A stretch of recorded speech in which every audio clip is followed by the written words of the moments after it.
Hola médicos, buenos días. Buenos días, doctor. Buenos días. Buenos días, Doc. Vamos a continuar con la clase. ¿Quedaron dudas de la clase pasada? Espero que no. ¿O sí? ¿No?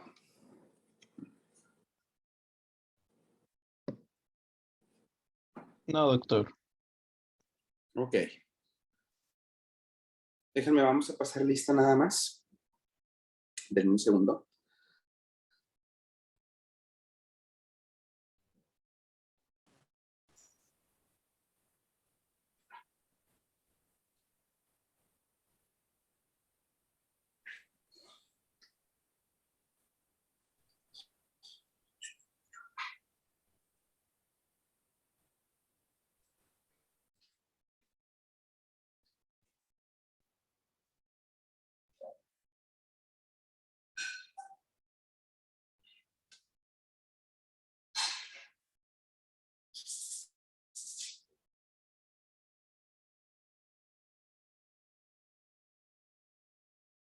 Muy bien.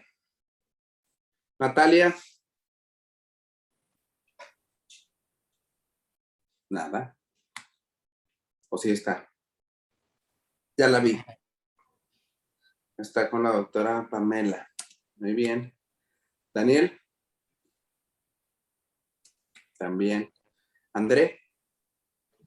Presente. Mónica. Ya. Ok.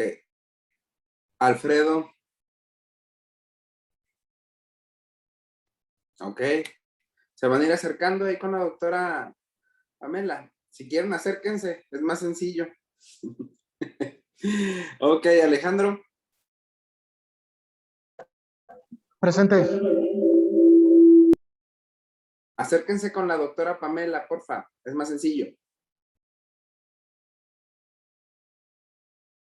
El otro Alejandro, Manuel Alejandro. Ok. Guillermo. Alberto. Presente, doctor.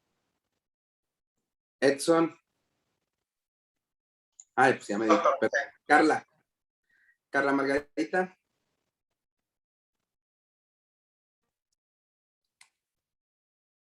Juan José. Saúl.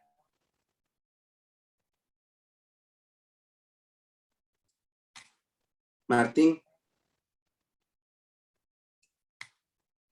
Roberto. Nelly. Presente. Esteban.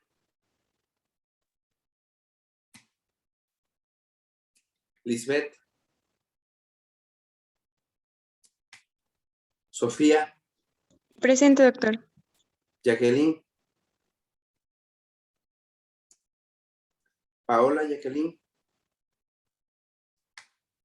Alejandra. Jesús Manuel. Carla Lucero. Jesús Javier. Presente, doctor. Antonio. Alan. Y Sofía. Ok.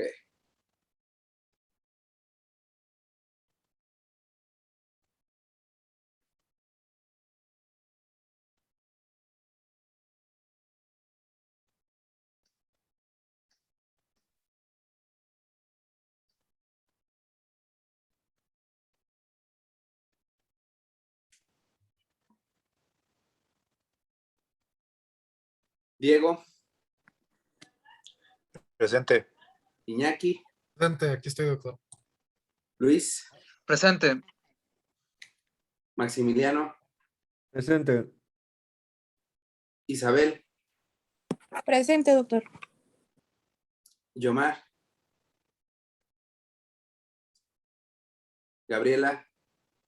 Presente. Carla. Gabriela ya está. Mavi. Presente, doctor. Muy bien. Giovanni. Presente, doctor, aquí estoy. Ana Cristina. Presente, doctor. Muy bien. Andrea. Presente, doctor. Areli. Presente, doctor. Catalina. Ya está. Patricia. Sí. Presente. Patricia. Miguel Ángel. Presente. Mariana. Presente, doctor. Buenos días.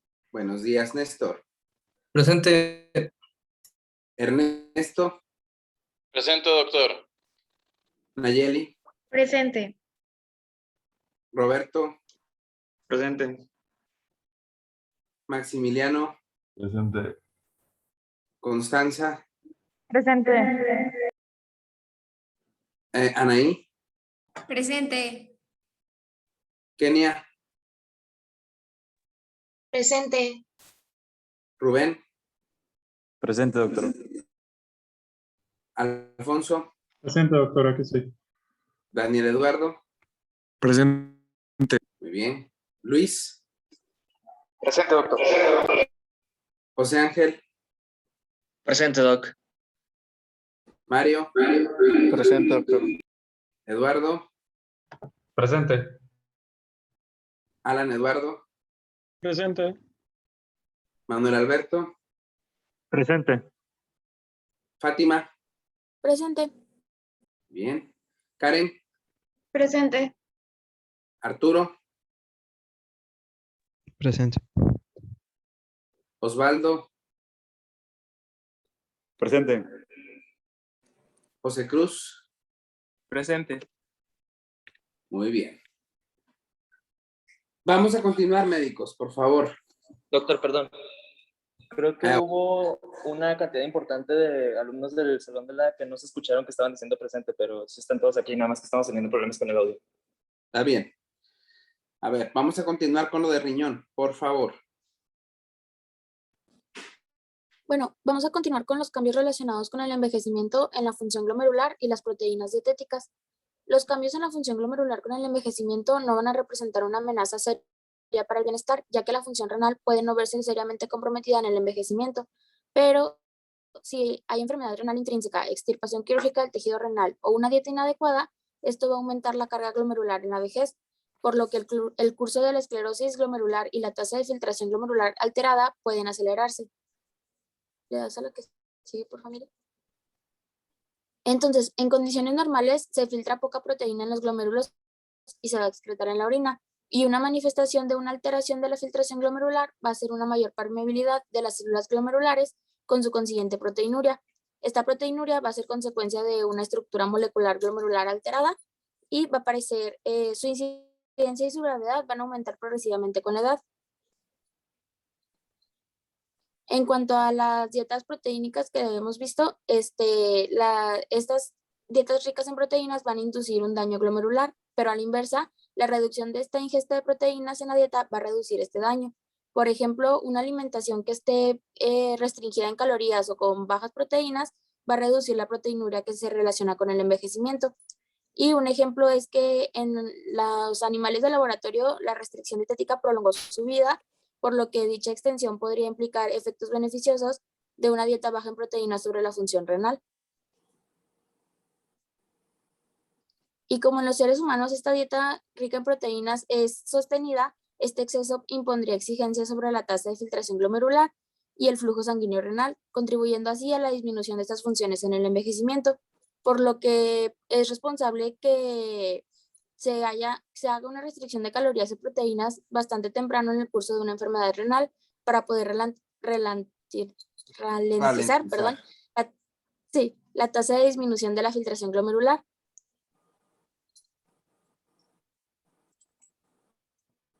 Una pequeña aclaración nada más. Normalmente, nuestra tasa de ingesta proteica oscila entre 1 a 1.5 gramos por kilogramo de peso por día. Eso es lo mínimo que requiere un individuo para poder funcionar bien en cuanto al metabolismo proteico se refiere. Hay estudios muy recientes en los que se menciona que la restricción proteica en pacientes que tienen enfermedad renal no debiera de hacerse hasta que la función renal no está en una etapa 4 de la KDIGO. ¿Todavía no llevan nefro o ya todavía no? Me dijeron que algunos de ustedes todavía no. Bueno, lo cierto es que para los pacientes que tienen enfermedad renal terminal, tampoco. Es en las etapas 4 y 5 en donde los pacientes sí tienen que llevar restricción dietética si no están en tratamiento sustitutivo.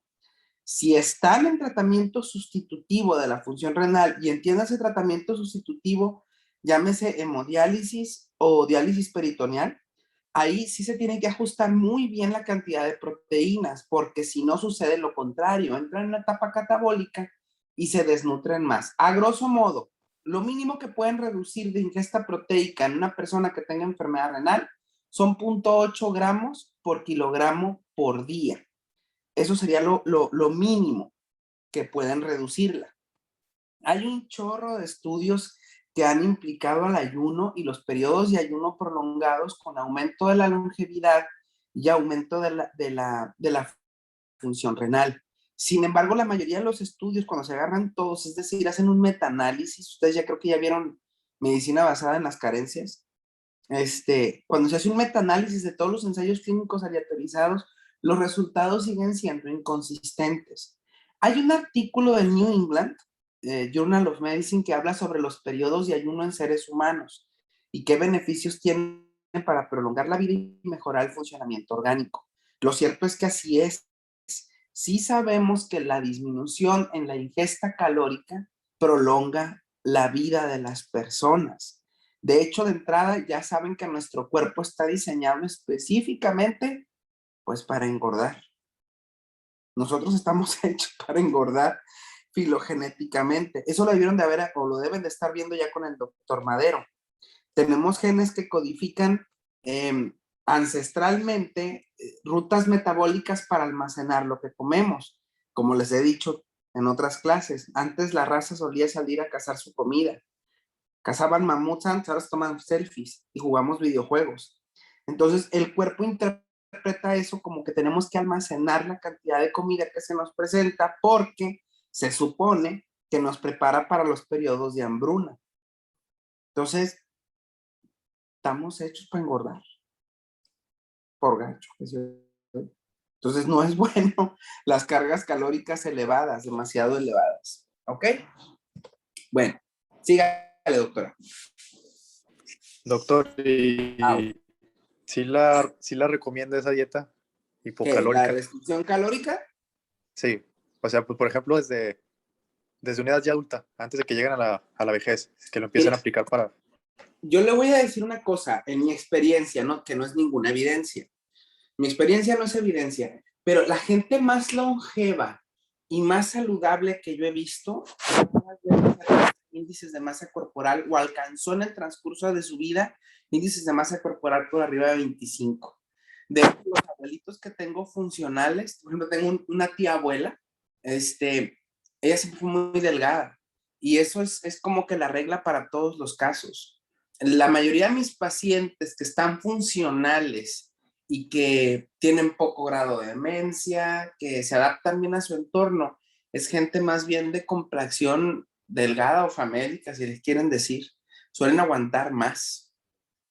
Entonces, pues sí, muchachos, procuren mantenerse en su peso. Si esa es la pregunta, sí.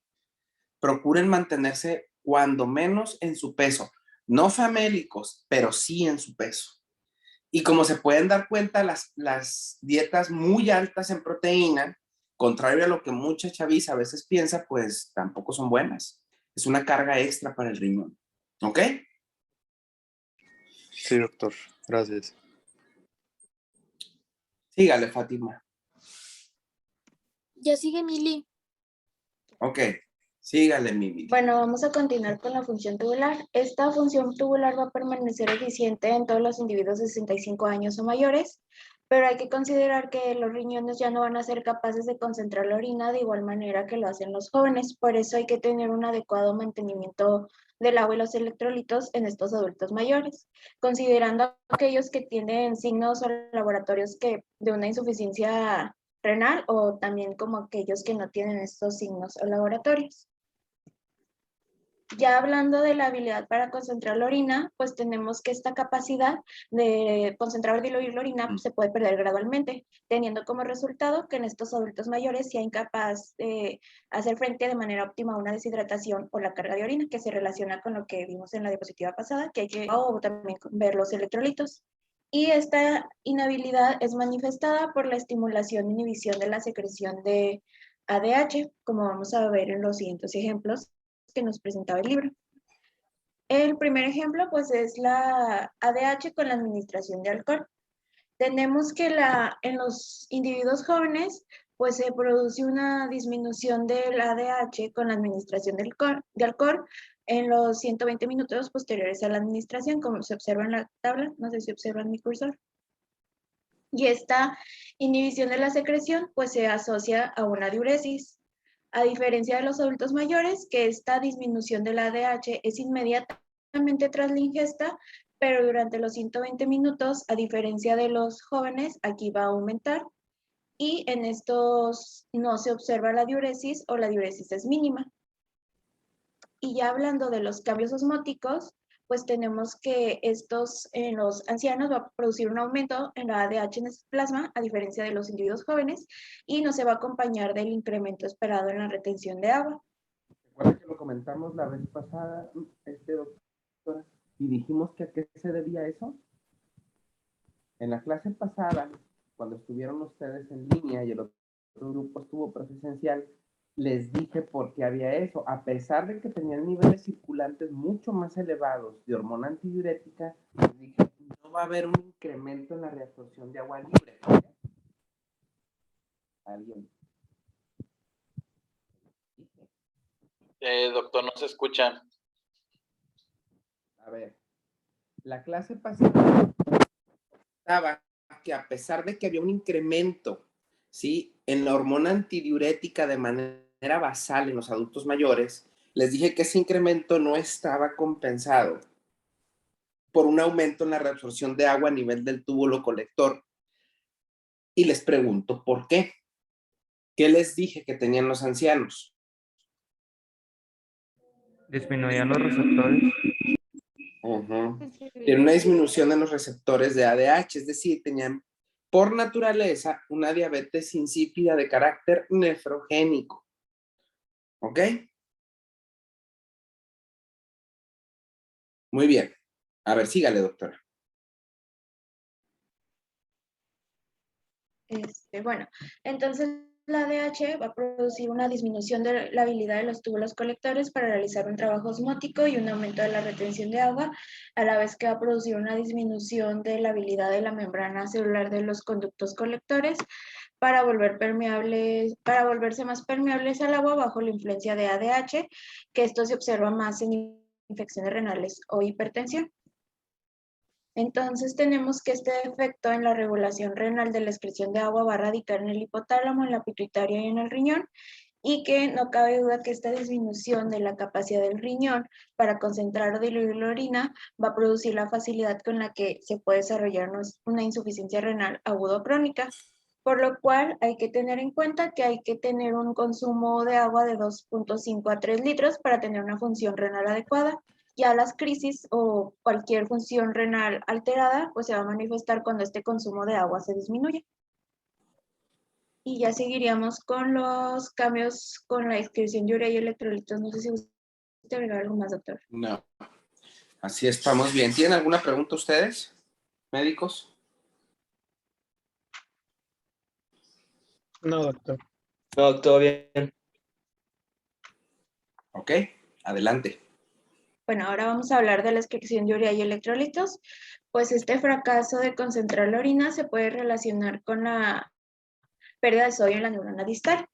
Por lo tanto, estos adultos mayores van a ser más susceptibles a desarrollar hipocalcemia o hiponatremia durante una terapia diurética o una dieta inadecuada. Por ejemplo, el libro nos presenta estos dos ejemplos. En el potasio se va a encontrar un menor contenido en el cuerpo y esto puede ser debido a una pérdida renal o una insuficiencia en el consumo. Y la urea, que este es un producto de la desaminación de los aminoácidos en el hígado, esta se va a encontrar disminuida en la sangre debido a tres mecanismos. organismos. El primero es un menor consumo de proteínas, por una enfermedad del hígado, una insuficiencia en su producción, y el tercero por una regulación anormal de sus transportadores. Y ya continuaríamos con los cambios en la susceptibilidad renal a medicamentos. ¿Ahí me escucho bien? Sí, sí se escucha bien. Bueno, ¿le puedes dar la siguiente, por favor? En los ancianos es muy común que exista esta particular toxicidad a los medicamentos por 4 principales razones. La primera es que tiene un flujo sanguíneo alto, siendo que aproximadamente el 20% de la producción cardíaca pasa por los riñones. El segundo punto es que a medida que se elimina agua del filtrado glomerular, tiende a existir una acumulación de los fármacos en la médula renal. Asimismo, a medida que aumenta la edad, en los ancianos existe una actividad enzimática hepática reducida, ya que así como el riñón, el hígado también presenta una degradación con la edad de aproximadamente del 25 al 30%, por lo que al tener una actividad enzimática hepática reducida, incrementan los niveles farmacológicos circulantes y a su vez pues la toxicidad renal. Y por último, también a medida que aumenta la edad, aumentan los trastornos autoinmunes ya, debido a un proceso conocido como inmunosencia, en el que existe una menor capacidad de la respuesta inmune y esto provoca reacciones de hipersensibilidad. A pesar de que la toxicidad renal no es específica de los ancianos, sí es más frecuente, sí tiene consecuencias más graves y sí es posible a dosis aún más bajas. ¿Le puedes dar la siguiente?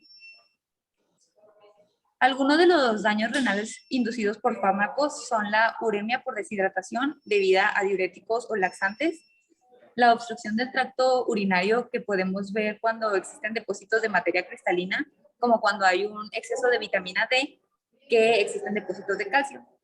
También está la lesión vascular producida por diuréticos como las tiazidas, daño glomerular producido por los antibióticos como las penicilinas y un daño intersticial producido por el contraste radiológico o necrosis producida por los analgésicos. Bueno, ahora vamos a ver los cambios en la función del tracto urinario bajo, que estos los podemos resumir, ¿le das? Estos los podemos resumir en las 4 I, que son inestabilidad, inmovilidad, incontinencia, deficiencia de la cognición y iatrogenia. De estas, la más importante o la que más acompleja al paciente es la incontinencia, que es definida como una pérdida involuntaria de la orina suficiente tanto en cantidad como en frecuencia para representar un problema social o de salud. Este problema es uno de los uno de los tantos que no solo afecta al paciente, sino también a la familia, ya que este puede jugar un rol decisivo al momento de valorar si el paciente es internado o no en un asilo. Y este lo podemos ver. ¿Está dando clase parada? ¿Cómo? ¿Está dando clase parada a medio pasillo? No. Ah. Es que Okay. el micrófono de la compu no servía, entonces no quería que fallara. Ok. Bueno, esto de que sea un rol decisivo al momento de meter asilos a los ancianos, lo podemos ver en los números, ya que en ancianos que viven en su propia residencia, solo del 10 al 30% presentan incontinencia. Sin embargo, en los ancianos que residen en instituciones, podemos ver que del 50 al 60% presentan incontinencia. Estos números, aquí podemos ver una gran diferencia, o sea, entre el 10 al 30, al 50, al 60, que es casi del doble. Y eso que estos números ni siquiera son tan específicos, ya que en su mayoría los adultos tienden a ocultar esta afección, ya que los pueden limitar mucho en sus actividades sociales y pues en general les da vergüenza y los hace sentir como si ya no fueran tan funcionales. Por lo tanto, no existen realmente buenos porcentajes en cuanto a la incontinencia. ¿Le puedes dar? Para que exista continencia, vamos a requerir una serie de aspectos fisiológicos como son los siguientes. El primero es la motivación a ser continente, que a primera instancia nos puede parecer algo muy tonto, como pues, ¿quién no querría ser continente? Pero también tenemos que recordar que en esta edad es muy fácil que los pacientes caigan en depresión. Entonces, cuando existe una depresión, pues generalmente no tienes deseos ni siquiera de pararte. Así que, pues, en primera instancia, tiene que estar la motivación a ser continente. Ahí va una pausa, una pausa. Esta motivación para ser continente no se da de manera inicial por el solo hecho de envejecer. A lo que se refiere más que nada el Timidas es para aquellos pacientes que estuvieron hospitalizados y cuando estuvieron hospitalizados se les coloca una sonda urinaria. Es increíble, pero muchos pacientes prefieren tener una sonda colocada a tener que ir a orinar. Pero peor aún, no nada más los pacientes, sino sus familias. ¿Por qué? Porque básicamente me ahorro el tremendo pedo de tener que estarlo cambiando. Y esto nunca debe de ser así. Tener una sonda urinaria es una verdadera calamidad. De hecho, lo que hay que hacer es sondeaje intermitente. Estar sondeando de manera intermitente y asegurar que la vejiga esté vacía antes que tener a permanencia una sonda Foley. Por mucho material de Silastic que quieran colocarle o aplicarle a la sonda, ¿sí? Jamás será lo ideal. Ok. ¿Y luego? Después tenemos una adecuada función cognitiva, ya que pues se tiene que entender el concepto de ser continente, que pues podemos ver alterado en personas que padecen como, por ejemplo, de Alzheimer's o así. Y también se ocupa una adecuada movilidad y destreza para que el paciente sea capaz de desplazarse hacia el baño y ya en el baño poder pues acomodarse para poder orinar de manera adecuada. Y por último se necesita una función normal del tracto urinario bajo, que para pues vamos a tener dos situaciones. El almacenamiento, para el cual se necesita que no existan contracciones involuntarias de la vejiga, una apropiada sensibilidad de la vejiga, que los esfínteres estén funcionando de manera correcta y que la vejiga tenga la capacidad de moldearse según la presión que ofrezca la orina. Y para el vaciamiento necesitamos de igual manera unas contracciones normales de la vejiga, que no existan obstrucciones anatómicas como las que vimos anteriormente, y que exista una coordinación entre la relajación del esfínter y la contracción de la vejiga. Asimismo, necesitamos una ausencia de barreras tanto iatrogénicas como ambientales.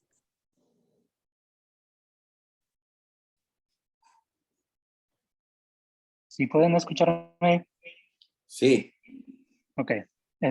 Vamos a continuar hablando acerca de lo que es la incontinencia urinaria y en cuanto a sus causas, hay que tener en cuenta que esta enfermedad, a pesar de que es una consecuencia que no es inevitable, hay ciertos cambios que se dan con la edad que pueden contribuir a la etiología de la misma. Por ejemplo, en pacientes posmenopáusicas, la reducción de los niveles de estrógeno causa tres cosas principalmente: la debilidad de los tejidos blandos y de la musculatura pélvica, y también de la vejiga. En segundo punto, tenemos que disminuye el tono del músculo liso uretral, y por tercer punto, tenemos que facilita la recurrencia o la aparición de vaginitis atrófica. Entonces, todos estos cambios aquí contribuyen a que haya una disminución de la contractibilidad uretral y de la presión misma. Por otra parte, en los hombres, la hipertrofia prostática va a representar la principal de las causas de incontinencia urinaria.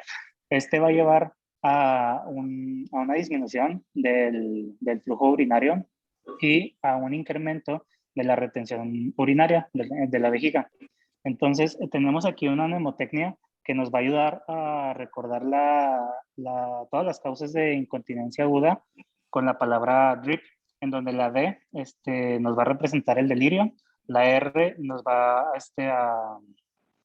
a representar la retención urinaria, que puede estar debida a medicamentos como los anticolinérgicos y otro tipo de medicamentos que se tienden a dar a pacientes geriátricos.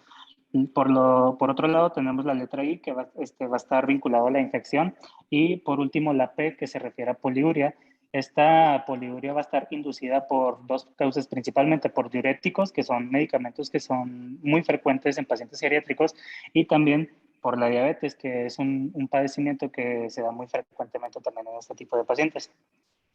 Entonces, ¿le puedes dar a lo que sigue, por favor?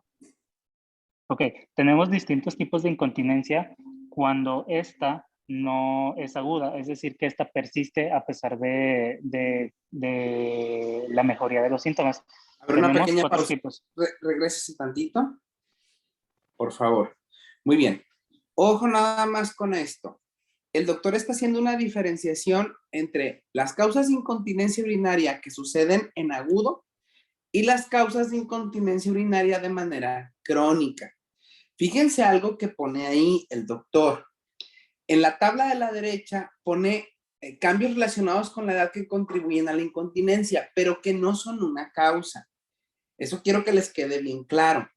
Los factores que están enlistados en la tabla que vienen en el timiras de la derecha son causas que pueden contribuir. La gran mayoría son potencialmente reversibles, excepto dos. Una de ellas es la inestabilidad del músculo detrusor o una vejiga hipoactiva, situación que suele suceder con mucha frecuencia en pacientes que tienen problemas a nivel de la cauda equina, en región lumbar o en pacientes con diabetes.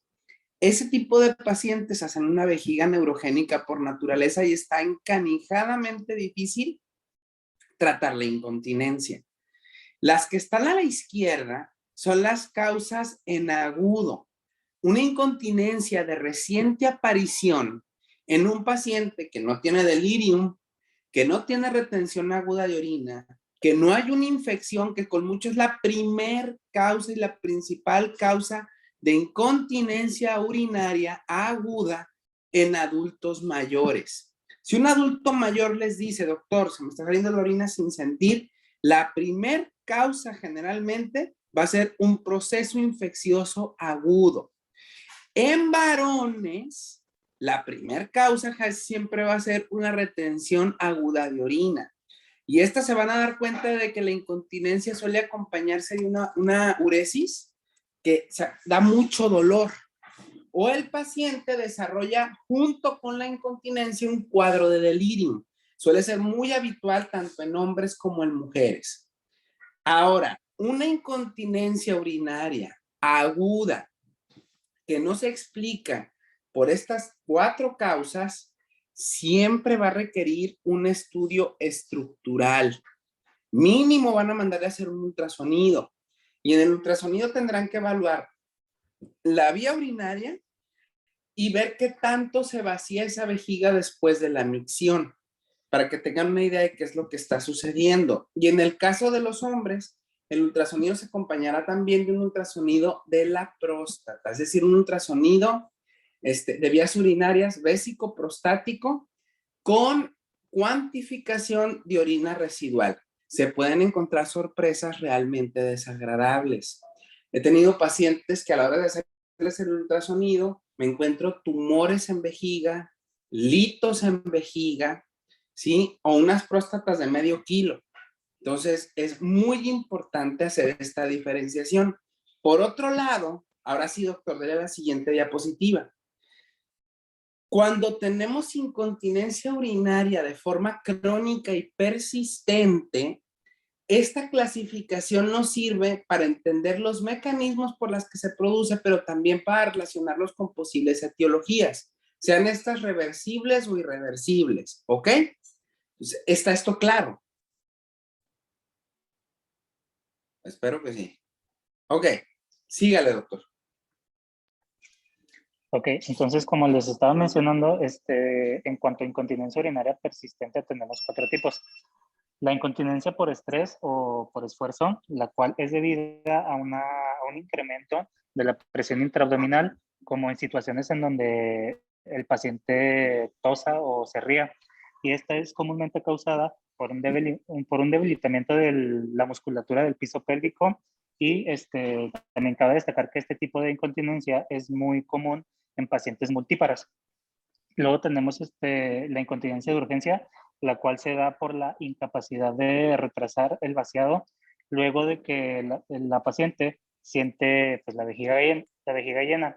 Esta es causada ya sea por una obstrucción del flujo urinario o también puede ser por un ¿cómo se llama? Por una enfermedad del sistema nervioso central que afecte la inervación de la vejiga. Luego tenemos en tercer punto la incontinencia por rebosamiento, la cual se debe a una fuga de orina que resulta de la distensión de la vejiga, lo cual crea una fuerza que empuja pues, la orina hacia afuera, lo que causa la incontinencia. Esta, a la par de la anterior, también se debe a causas como obstrucciones, principalmente prostáticas en el caso de los hombres, o también por desórdenes neurogénicos. Y por último, tenemos la incontinencia funcional, la cual es debida a la incapacidad del paciente de poder ir y levantarse hacia el baño, o también, también es debido a que las personas que se encargan del cuidado de estos pacientes pues no son capaces de realizar bien su trabajo y no, pues simplemente por puro descuido no llevan a ese paciente a que vaya al baño pues a vaciar la vejiga. A ver, aquí una pausa, Solorzano. Fíjese muy bien. Si pudiéramos acomodarlas en cuanto a la orden de frecuencia en adultos mayores, los motivos por los cuales desarrollan incontinencia urinaria, la principal causa es la incontinencia de tipo funcional. Y no es porque no tengan voluntad de ir al baño. Lo que pasa es que hay muchos adultos mayores que tienen grandes problemas para la movilidad, por una osteoartritis, por secuelas de un evento vascular cerebral, y básicamente el paciente no alcanza a llegar al baño. El tiempo que tardan desde que llega el estímulo para querer orinar a que la vejiga se empieza a vaciar, en muchos de ellos de manera normal se ve reducido. Y más que nada, el hecho de que puedan alcanzar a ir al baño. Esta diferenciación es muy importante hacerla. Otra cosa, y esto yo creo que ya lo vieron en uro, esto ya lo vieron en neurología, ¿no? Uro sí ya lleva, ¿o no? Sí. Ok.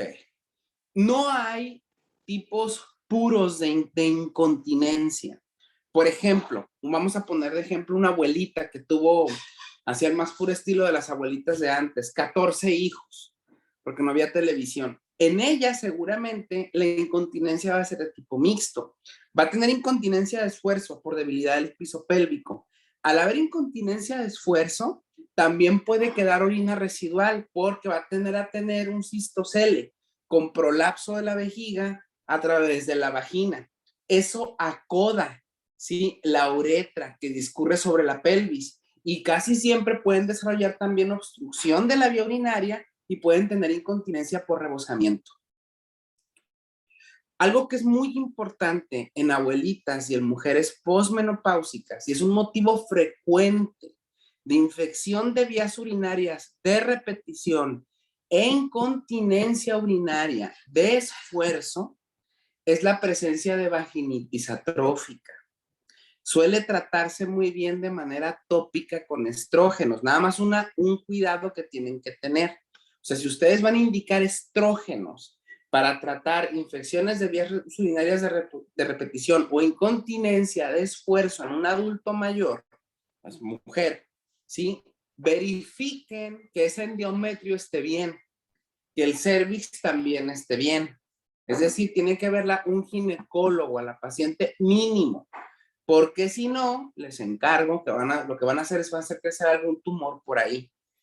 He tenido pacientes que así es el caso.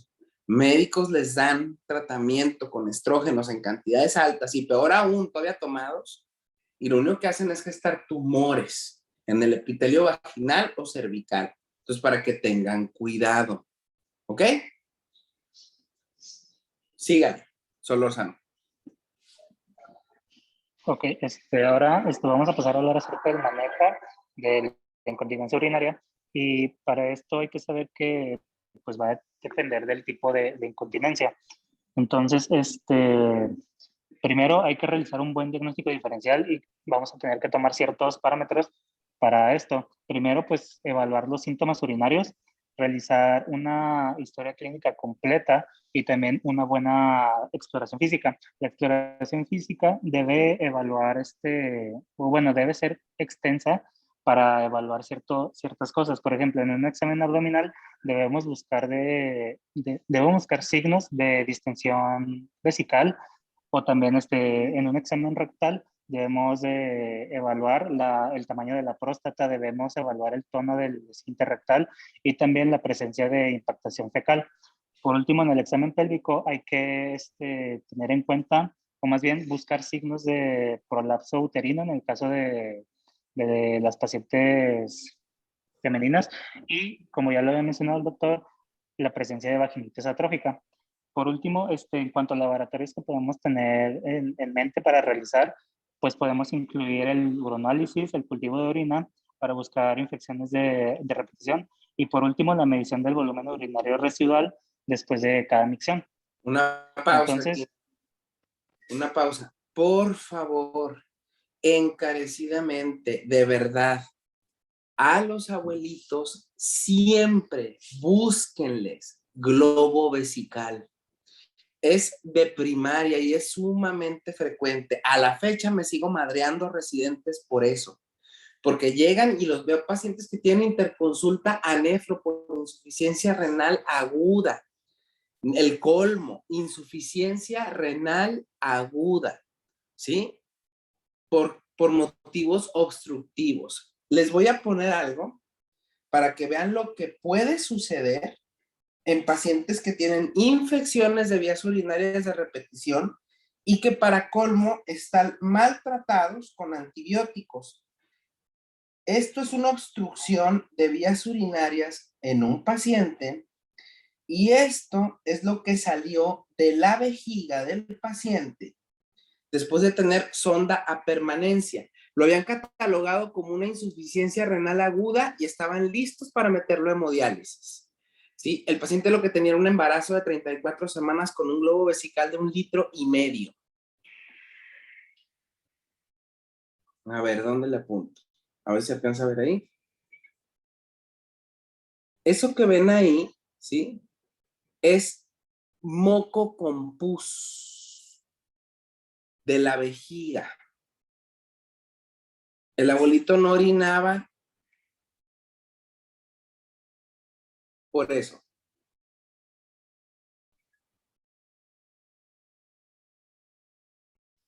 ¿Ok? Y es un paciente que ya estaban listos para pasar a hemo, porque tenía urea y creatininas elevadas. Llego yo, el paciente está dormido, totalmente somnoliento, con un delirium hipoactivo y con una panza de este tamaño. Decían que estaba barrigoncito. La uróloga, la doctora Plasencia, sacó esas tiras de moco por obstrucción de la vejiga. Fiebre, fiebre, fiebre e infección tras infección. No encontraban el foco séptico. ¿Ok? Síganme. ok, entonces ya por último, en cuanto a esto, nada más mencionarle que en la tabla de la derecha tenemos los distintos tipos de tratamiento que se pueden dar según el tipo de la incontinencia. Sin embargo, ya había mencionado el doctor, hay que tener en cuenta que la mayoría de las incontinencias suelen ser pues mixtas, por así decirlo. Pero tenemos, por ejemplo, la incontinencia por estrés. Principalmente vamos a tener por objetivo de tratamiento realizar o bueno, más bien fortalecer la musculatura tanto abdominal como pélvica mediante ejercicios específicos y también se pueden administrar ciertos medicamentos como lo pueden ser agonistas alfa-adrenérgicos o estrógenos en caso de mujeres. También tenemos otro tipo de tratamientos como lo pueden ser los relajantes de la vejiga en el caso de la incontinencia por urgencia. También en el caso de la incontinencia por rebosamiento podemos utilizar medicamentos antagonistas alfa-adrenérgicos y por último en la funcional, pues más que nada va a estar dirigido al entrenamiento por parte del paciente geriátrico para poder ir al baño. Sin embargo, en el caso de pacientes que no tengan la capacidad de este mismo, pues habrá que recurrir a otros tipos de métodos, como lo puede ser una cateterización. Entonces, vamos a pasar a hablar acerca del último subtema, que es la composición corporal y la distribución de agua y electrolitos. Y le das a la que sigue, por favor. Entonces, en un paciente anciano normal o saludable, su riñón va a ser capaz de mantener la distribución tanto de agua y de electrolitos y también el balance ácido-base en niveles pues, normales, en niveles homeostáticos. También, como ya hemos mencionado en la clase pasada, va a haber, conforme la edad, ciertos cambios dentro de la composición corporal que se van a ir dando con la edad. Por ejemplo, el peso corporal libre de grasa y la masa corporal magra, así como también los minerales corporales van a estar reducidos y por el contrario, la grasa corporal se va a ver aumentada. Entonces, aquí a la derecha tenemos una comparación entre todas estas cifras entre un joven de 25 años y un anciano de aproximadamente 70 años. Si podemos ver, la grasa va a estar en niveles aumentados, es decir, la composición corporal o el peso corporal va a estar aumentado a expensas de la masa grasa. También la concentración, o bueno, más bien la distribución de agua va a ser muchísimo, bueno, no muchísimo, pero se va a ver reducida en pacientes geriátricos. Pero bueno, el libro nos mencionaba que en pacientes de 70 años la composición va a ser alrededor del 53%, sin embargo el doctor nos había mencionado la clase pasada que puede llegar a ser desde el 50% en hombres y hasta el 45% en mujeres. 45 en mujeres, 55 en hombres, es el estimado. Sí. Y también el contenido celular se va a ver disminuido, así como también el mineral óseo. ¿Le das lo que sigue, por favor? Entonces, los cambios en la composición corporal van a estar relacionados con el envejecimiento, van a variar también según pues cada individuo, según sus hábitos, según incluso su genética o su actividad física, que va a ser el principal parámetro a tomar en cuenta. Tenemos también que como ya les había mencionado, que el aumento de la grasa corporal va a ser hasta los 60 años. Sin embargo, a partir de esta edad va a haber una disminución de la misma que va a ser progresiva. También por otro lado tenemos la masa corporal magra, la cual va a continuar disminuyendo con la edad con una marcada disminución en hombres más que en mujeres. Tenemos aquí unas cifras que lo demarcan, que es de 3.6% por década a partir de los 30 años hasta los 70, y a partir de los 70 vamos a tener una disminución del 9% por cada década. Y ya por último, el agua corporal también va a disminuir progresivamente pues, con la edad. La que va a permanecer intacta va a ser el agua que se encuentra extracelularmente. Sin embargo, la que disminuye es el agua intracelular. Todo esto va a propiciar que haya una pérdida de células funcionales y pues una disminución de la tasa metabólica. También por otra parte, el equilibrio ácido-base se va a mantener pues como ya sabemos, se mantiene mediante la excreción renal de iones hidrógeno y esto sigue siendo así a pesar de la edad, a pesar de que el paciente tenga una edad mayor. Sin embargo, hay algo que tomar en cuenta, que los adultos jóvenes y también los mayores van a manifestar una acidosis metabólica de bajo grado que va a estar dependiente de la dieta. Entonces, esto es a tomar en cuenta debido a que con cualquier situación que nos altere esto o que nos agrave esta situación, pues el paciente se va a ver afectado y nos va a propiciar un mayor problema. Muy bien. Y lo que sí. Eso sería todo. Ok. Pregunta, ¿qué tema sigue para mañana? ¿Quién sigue mañana?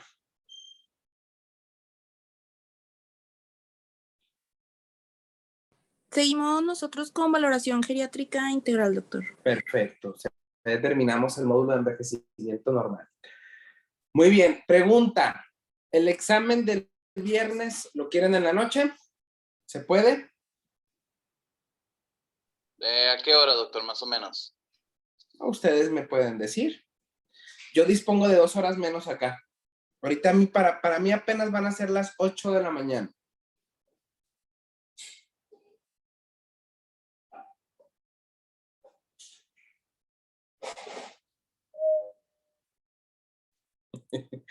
¿A qué horas en la noche? Porque sí quiero tener clase en la mañana. Entonces, quiero ponerles el examen en el Google en la noche.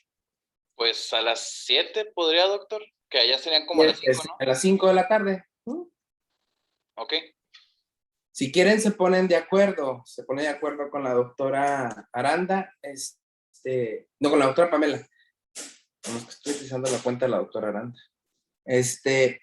Se pone de acuerdo con ella, se ponen de acuerdo los dos grupos. Me enviaron los correos electrónicos al correo electrónico, los correos de ustedes. ¿Cómo? Sí, necesito sus correos de Gmail para hacer el examen en línea.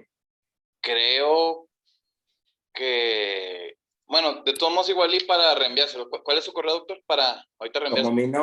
Como mi nombre, jesusavilio.martinez@gmail.com.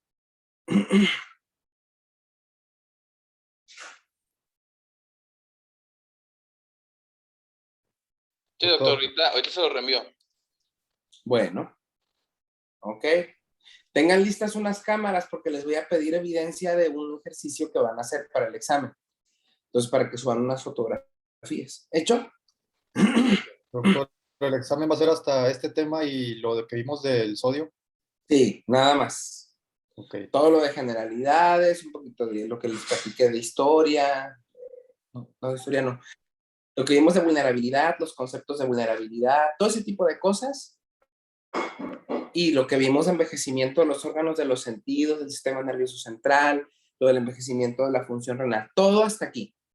Todo hasta aquí nada más. Disculpe, Ok. su presentación la subió al Teams o no sé si podríamos pues, disponer de ella para hacer un repaso nosotros. Pues yo creo que sí, la grabaron, ¿no?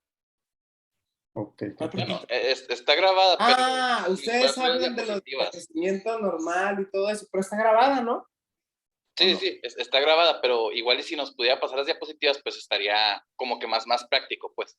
Ok, déjenme se las envío. Nada más que las tengo en Keynote, no están en PowerPoint. Está bien, doctor. Aquí las convertimos. Bueno. Ok, pues, ya está, médicos.